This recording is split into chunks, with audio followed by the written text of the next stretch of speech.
there's an exciting amount of content that I've been seeing in my feed and in my algorithm that is intentionally connecting the African continental diaspora to the international African diaspora.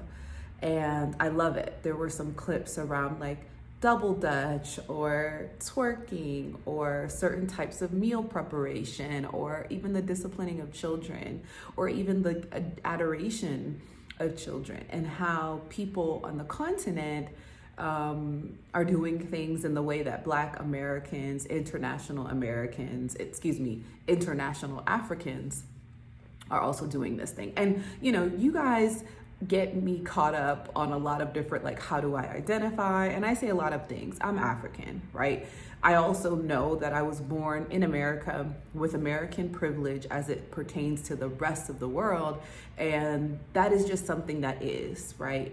As far as identification, I identify as African, and I identify as an African who has experienced life in America, who has received certain privileges of life in America, like free education, at one point free healthcare, at another point, free food and discounted housing, when I was a child. But I identify as an African, okay? And my goal and my mission of this channel and also my work is to unify the diaspora. And right now, quite frankly, we're struggling. So in this video, I really want to talk about the ways in which we need each other, the ways in which we can achieve this ultimate goal of the unification of the African diaspora, because we're a diaspora that is extremely disconnected. And, there's so much content on the internet right now that as it pertains to Africans, international Africans, Black women, Black men. And I dislike the fact that this has to be discussed on an open forum, but worse has been said, worse is being said. You probably saw something conflicting about Black men and Black women earlier this morning, or right after this video, you'll probably consume some of that content. And the reality is we need each other. We need each other. So this is not to bash. This is not to criticize. This is not to do anything other than unify us. And, it might ruffle your feathers, but I'm okay with that, right? I'm all right with that. But welcome to the channel if you're new. If you're not new, welcome back. My name is Ashley. On my channel, I talk about my experience of living and doing business here on the continent of Africa. If that sounds interesting to you, please be sure to subscribe to this channel, hit the notification bell so that you'll be notified when I post new content, and share this with someone who would find value in it. We are growing astronomically, and I know one of the things that I started to do early on was talk about my spiritual journey. And I am still very much a spiritual being, having a human experience, and very much still on that journey. And I think this video is going to really speak to the importance of that and speak to the importance of me sharing that, because for me, it feels like there is no other option. It feels like there's nothing else that can happen outside of the spiritual healing for the diaspora to unify. All right, so as you know, I have my notes. And listen, we all know the reasons why our diaspora is disconnected. We all know. We know that this has come from slavery. We know that this has come from the Berlin Conference and the separation of the country, the kingdoms of Africa. And we all know that colonization has happened in the form of education, in the form of religion, in the form of cultures, in the form of societal structure. These things are the reason why. And so it's none of our fault, right? Like, our ability to acknowledge, have awareness, and then accept and forgive ourselves, right? Because it's not our fault. We did not directly take part in the reasons why our diaspora is so divided, but we must acknowledge it, we must accept it, and move on, okay? we've got to move on, because we're fighting with each other, talking about the problem and ultimately elevating that energy, right? Taking that energy up. And I had, the beautiful honor of introducing Dr. Julius Garvey, the son of Marcus Garvey, at a talk this week at Wits University through my work with the African Center for the Study of the United States. And Dr. Garvey spoke very eloquently, but also very scientifically about the division, about the challenges that Africans face, and how his father's legacy is still yet to be fulfilled. And, an academic, but also a literal surgeon, a medical doctor, his perspective was very scientific. And it was beautiful that I was able to tap into when he went to the number 2 law of, the second law of the universal law, the second universal law, which is, ultimately the law of attraction and the law of vibration, the second universal law, which is the law of vibration, and how our thoughts, our emotions, our wills send out vibration into the universe. And every thought or mental state has a corresponding mode of vibration. And he kind of put it in the sense that, and I'll be sure to link a clip of that video, because I want to post that video separately because I think it deserves its own views and likes. And I don't want it to get lost in this kind of, interesting dialogue that I'm sure people will be eating me up in the comments, or at least, joining in on the conversation, which is fine. But he basically said that, with a thought or with anything that happens here in the brain, it ultimately turns into matter, which is the physical. And the fact that we as a diaspora are so focused on the division, the past, the problems, the trauma, and this shows up everywhere, right? Like, this shows up everywhere.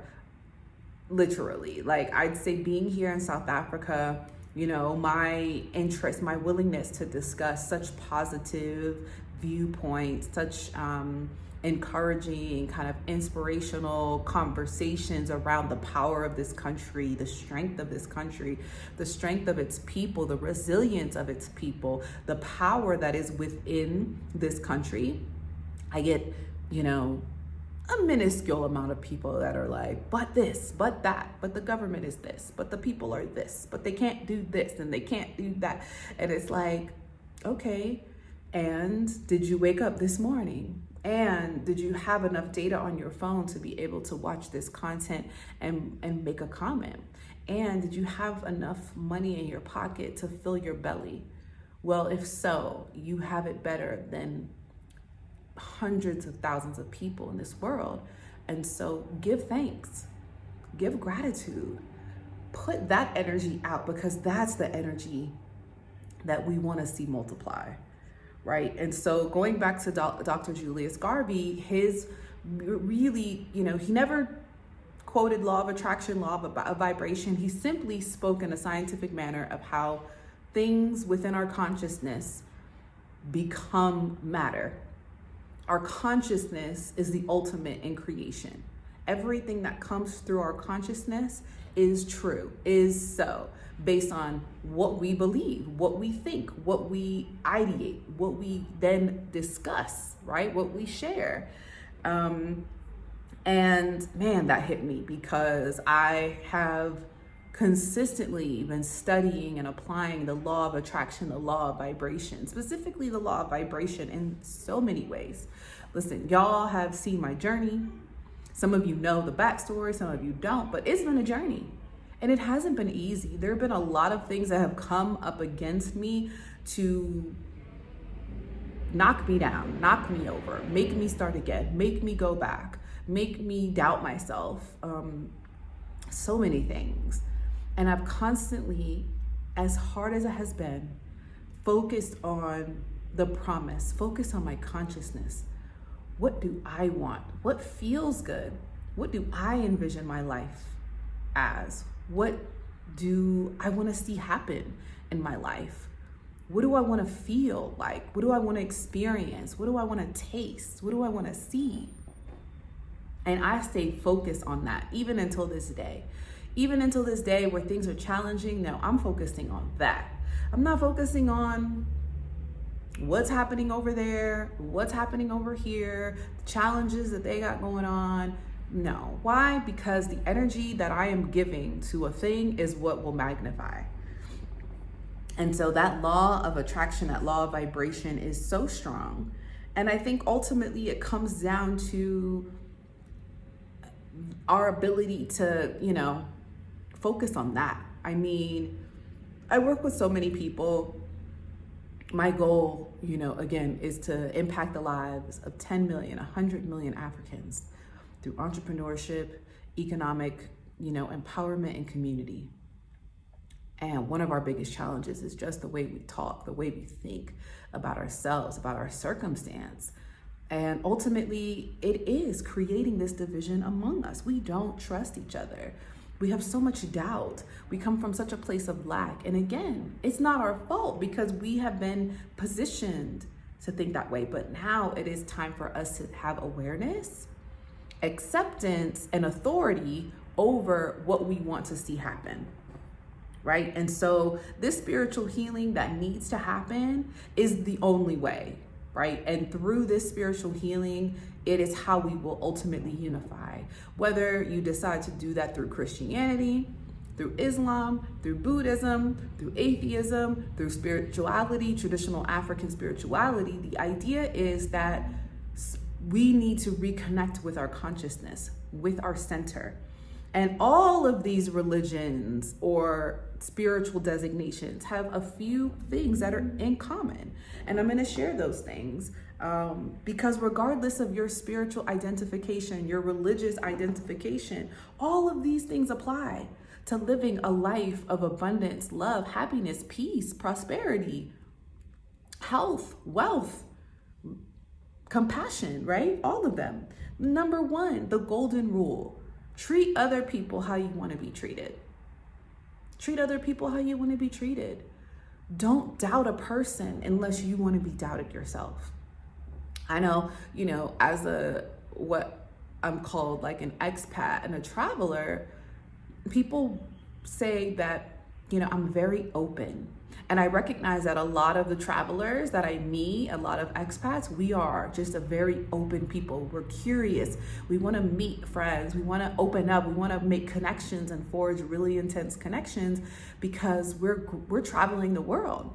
But we want those connections. We don't want surface level connections. We want to connect with people. We want to share our experience. We want to share our trauma. We want to share our challenges, and we want to laugh and have a good time. And I've had other people that are maybe not travelers that are living in the country where I am, in the city where I am, maybe born and raised or really have only lived in this country. And, they always question, why are you like that? Like, you're so trusting, you're so open, you're so honest. And, there is this idea that you have to earn people's trust. And I don't believe in that. I believe that I can be open and I can be trusting with you, and you can show me that you are not worthy of that, and I can still be okay. Because of the divine, I am equipped with whatever I need to be able to recuperate or recover from anything that anyone could ever do to betray that trust. So you're gonna get my full trust up front. You are. You're gonna get my full trust. You're gonna get my full acceptance, my full love, right? And I am going to go into that relationship with you honoring myself because I am a spiritual being. I am okay and I am willing and able to be just fine regardless of anything because I am protected and I am connected with Source. So I'm gonna treat you that way because that's how I want you to treat me. And I recognize that everyone won't do that.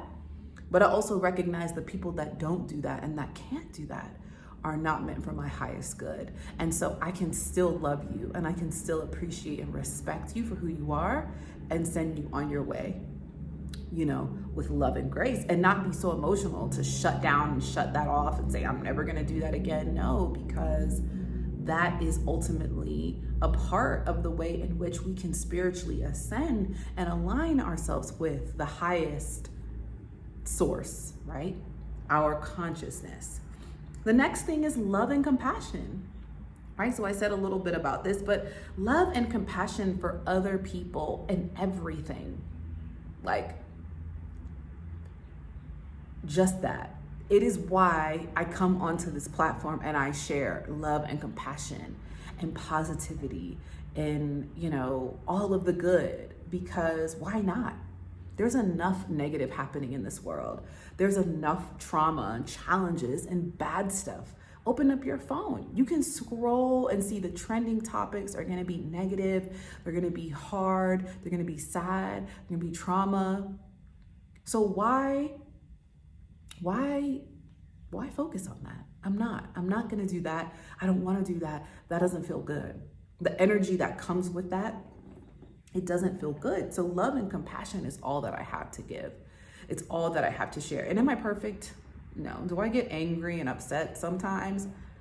Yeah, but mostly no. Mostly I'm full of love and compassion. And with that compassion comes understanding.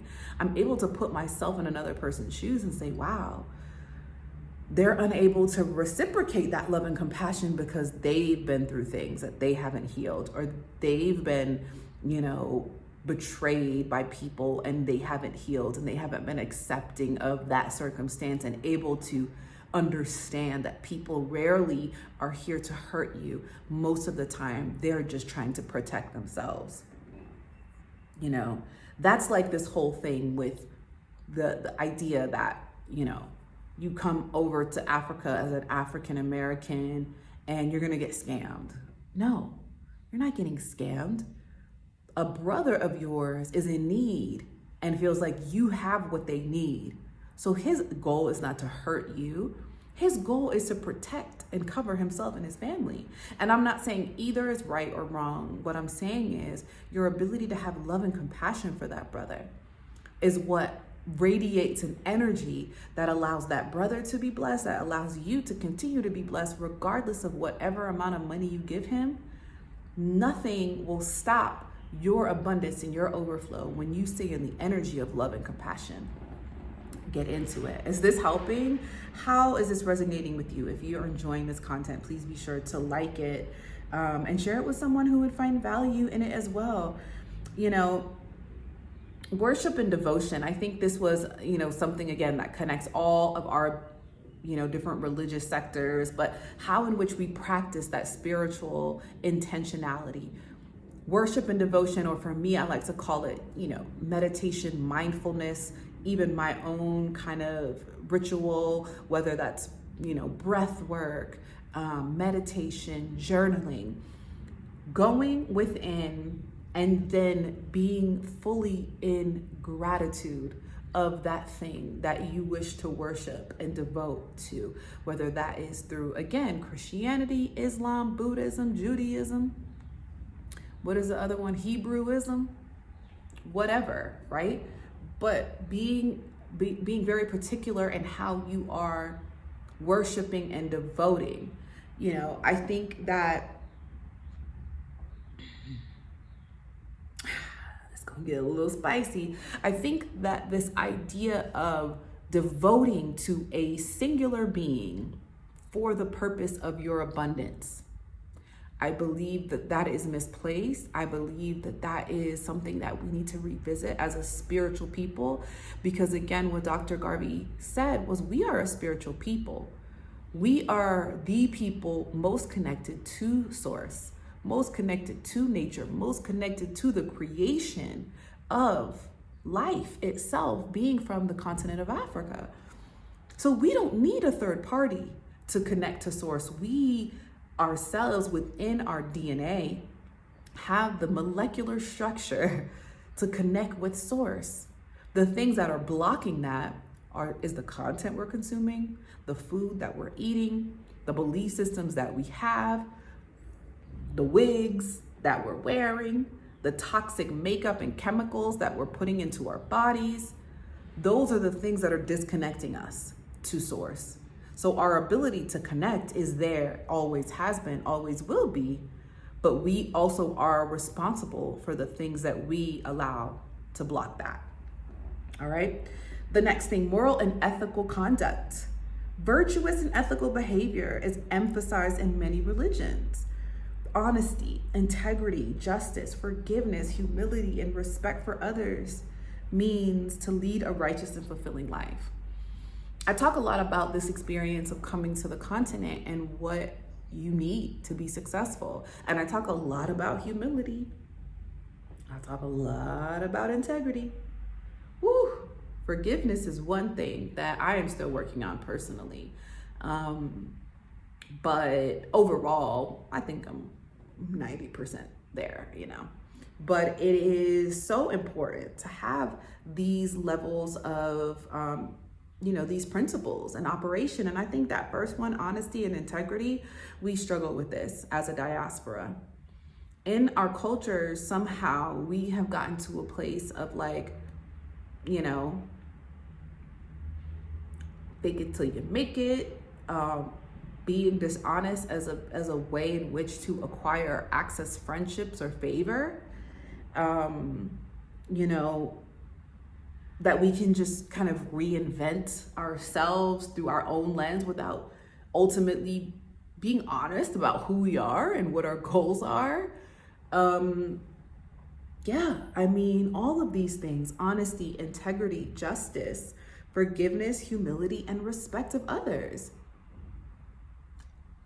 Right now on the internet, we're doing so much negative towards each other.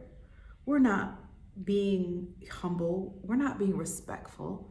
We're not forgiving the people that have done these things. We're holding on to this pain, which is keeping us divided. I really dislike seeing these conversations around Black men and Black women, American Black men. It's like, even African women, it's like, because you've been hurt. And again, not by a person who intentionally tried to hurt you, but a person who was only trying to protect themselves from their own trauma or their own awareness or their own deep work.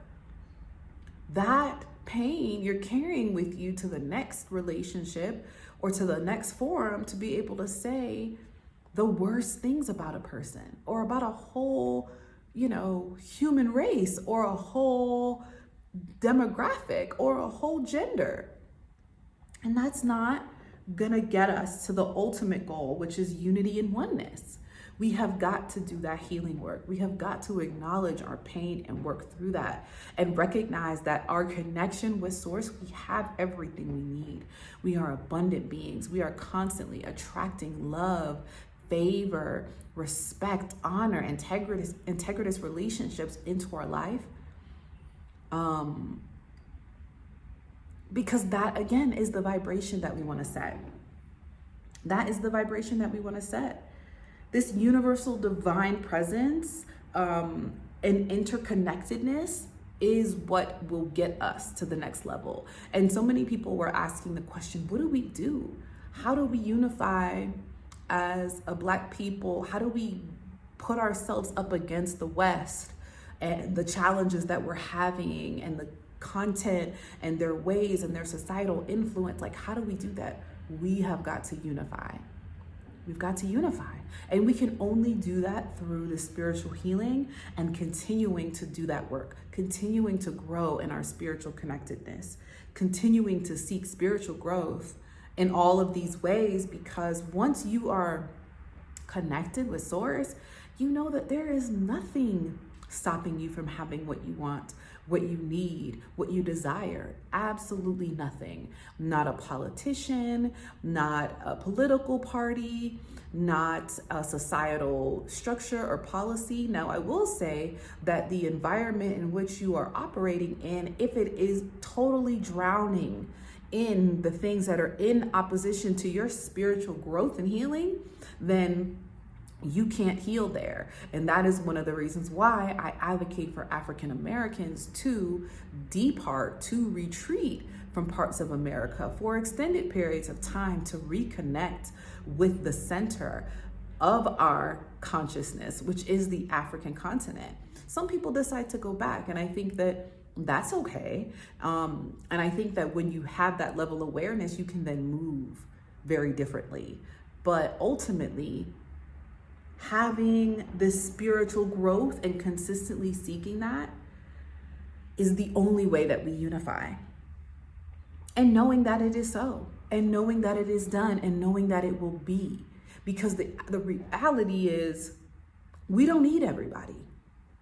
We absolutely don't. We want everybody to participate in this abundance and this peace and this, kind of just amazing life. But that is not for all of us. And unfortunately, we won't all, but it's only a certain percentage of us that we need to fulfill that goal. So I hope that was helpful. Please be sure to like this video, share it with someone who would find value in it, because my goal and my belief, my desire is that as a diaspora, we will unite. And it is so. Until the next video, I'll see you soon.